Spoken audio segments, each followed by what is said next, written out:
Cameroon എന്ന African രാജ്യം. അവിടെ ഒരു അഗ്നിപർവ്വതമുണ്ട്. പേര് കാമറൂൺ എന്ന് തന്നെ. 3 നൂറ്റാണ്ടുകൾക്ക് മുമ്പ് ഒരിക്കൽ കാമറൂൺ പുകഞ്ഞു തുടങ്ങി. കാമറൂൺ പർവ്വതത്തിനടുത്ത് ഒരു കൊടുങ്കാട്ടിൽ കുറെ ഗോത്രവർഗ്ഗക്കാർ താമസിച്ചിരുന്നു. അയ്യോ, അവൻ വായ് തുറക്കുന്നു!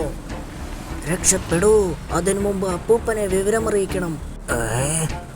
അവൻ ഉണർന്നു എങ്കിൽ ആ ദിവസമെത്തി. അവന്റെ മടിയിൽ മന്ത്രങ്ങളുണ്ട്, മന്ത്രങ്ങൾ. അവൻ വാ തുറന്നാൽ മന്ത്രങ്ങളുടെ ഗുഹ മൂടിപ്പോകും. അതിനു മുമ്പ് അവൻ കണ്ണു തുറന്നാലേ ഗുഹയിൽ കയറാവൂ. എൻ്റെ അപ്പൂപ്പൻ്റെ ആജ്ഞയാണ്. പുകയുന്ന അഗ്നിപർവ്വതത്തിലേക്ക് അപ്പൂപ്പൻ വേച്ചു വേച്ച് നടന്നു കയറി, മറ്റുള്ളവരുടെ എതിർപ്പുകൾ വകവയ്ക്കാതെ.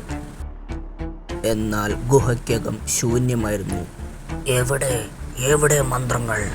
അപ്പോഴാണ് ആ വൃദ്ധൻ ഒന്ന് കണ്ടത്. ചുവരിൽ എന്തൊക്കെയോ അടയാളങ്ങൾ. വൃദ്ധൻ ഒരു ചുവന്ന പാറക്കല്ലെടുത്തു. എന്നിട്ട് ചുവരിലെ അടയാളം മറ്റൊരു കല്ലിൽ കൊത്തിയെടുക്കാൻ തുടങ്ങി. അഗ്നിപർവ്വതത്തിൻ്റെ അലർച്ച കേട്ടു തുടങ്ങിയിരുന്നു. ഗുഹ പതുക്കെ വിറയ്ക്കുന്നുണ്ടെന്ന് വൃദ്ധന് മനസ്സിലായി. അടുത്ത നിമിഷം കാമറൂണിൻ്റെ ശിരസ് പൊട്ടിപ്പിളർന്നു. പരിഭ്രാന്തനായ വൃദ്ധൻ മന്ത്രം കുത്തിയ കല്ല് പുറത്തേക്ക് വലിച്ചെറിഞ്ഞു. 100 കണക്കിന് കല്ലുകൾക്കൊപ്പം അതും താഴെ കുരുണ്ടുവന്നു. നൂറ്റാണ്ടുകൾക്ക് ശേഷം മറ്റൊരിടത്ത്. എന്തായി പോയി? കഷ്ടമായി പോയി. ഒരൊറ്റയടി മറ്റവൻ ചാടിപ്പിടിച്ചു. ക്ലോസ്. വെച്ചോണ്ടിരിക്കരുത്, തട്ടികളയണം സകലതിനെയും.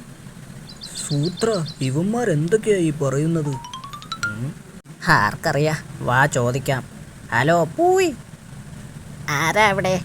Good morning. ആരോ അടിച്ചെന്നും പിടിച്ചെന്നും ക്ലോസ് ആയെന്നുമൊക്കെ കേട്ടല്ലോ.